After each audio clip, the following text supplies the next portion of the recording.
Bonjour. Alors, voici une petite histoire qui est sortie de mon vibromasseur cérébral il y a un certain temps, mais comme on est dans une époque de déconfinement, c'est le moment de sortir ce qui est en nous à l'extérieur.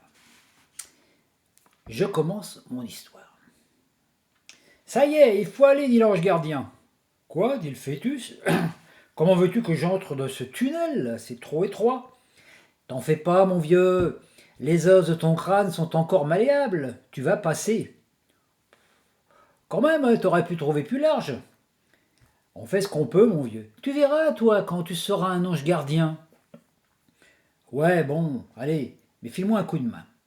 T'en fais pas si ça coince, dit l'ange. Je te filerai un coup de pied au derrière, tu verras, c'est super efficace.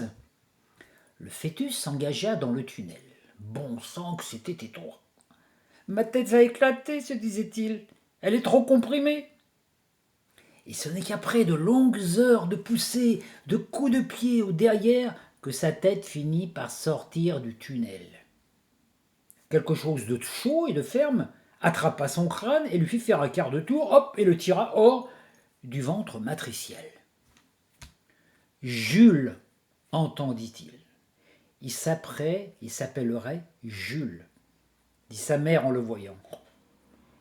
Je ne sais pas si j'ai bien fait d'inspirer ce nom à ma mère, se dit-il, pourvu qu'elle ne m'appelle pas Julot. Mais il n'eut pas le temps de penser. La main qu'il avait sortie lui balança une grande baffe sur les fesses, et Jules se mit à brailler, et l'autre, celui à qui appartenait la main, se mit à crier « Il vit !»« Bien sûr que je vis, espèce d'idiot. T'avais pas besoin de me frapper pour ça !»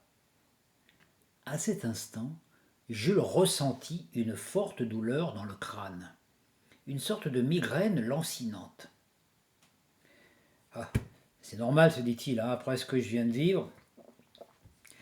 C'est normal que ma tête, elle souffre un petit peu. » Pendant toute son enfance, Jules ne jouit pas d'une très bonne santé.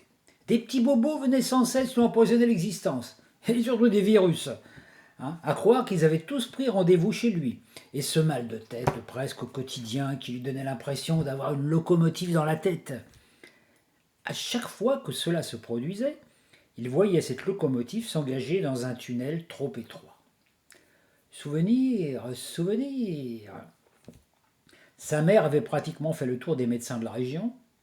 Personne ne savait d'où ce mal pouvait venir. Mais à chaque fois, maman revenait avec une nouvelle sorte de cachet, comprimé ou suppositoire. Alors, une note importante, un suppositoire, c'est aussi un cachet, mais il s'avale sans eau et par un autre orifice. Jules passa une bonne partie de son enfance et de son adolescence à se bourrer de cachets, si bien qu'il devint le maniaque des comprimés. Dès qu'il avait un problème, il prenait un cachet. Il ne se déplaçait jamais sans sa petite mallette remplie de comprimés classés par catégorie.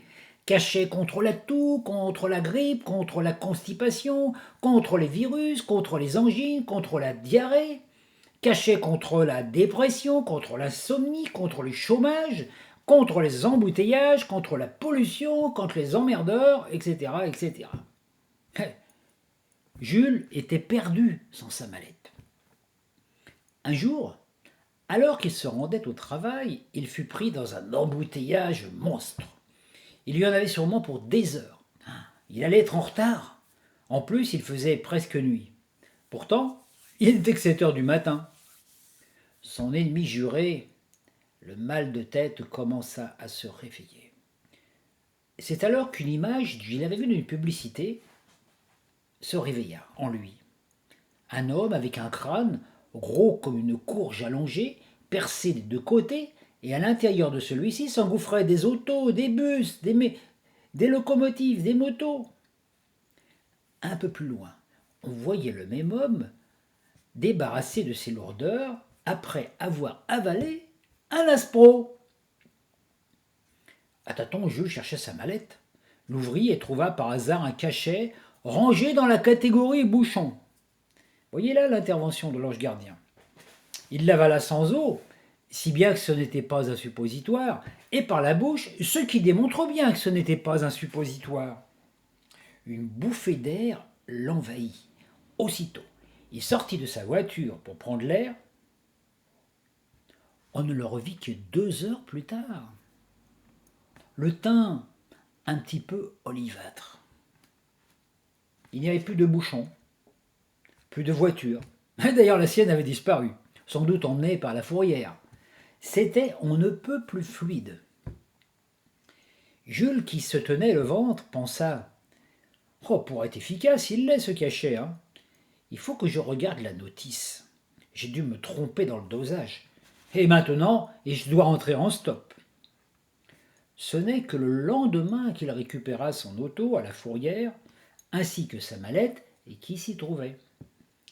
Il trouva la notice du fameux cachet, dont le nom savant était Fuca. En tout petit, il était écrit « Ne prendre qu'à la moitié d'un cachet ». Et Jules avait forcé la dose. En tout cas, l'efficacité était là. Les bouchons avaient disparu. Je vous souhaite une bonne journée.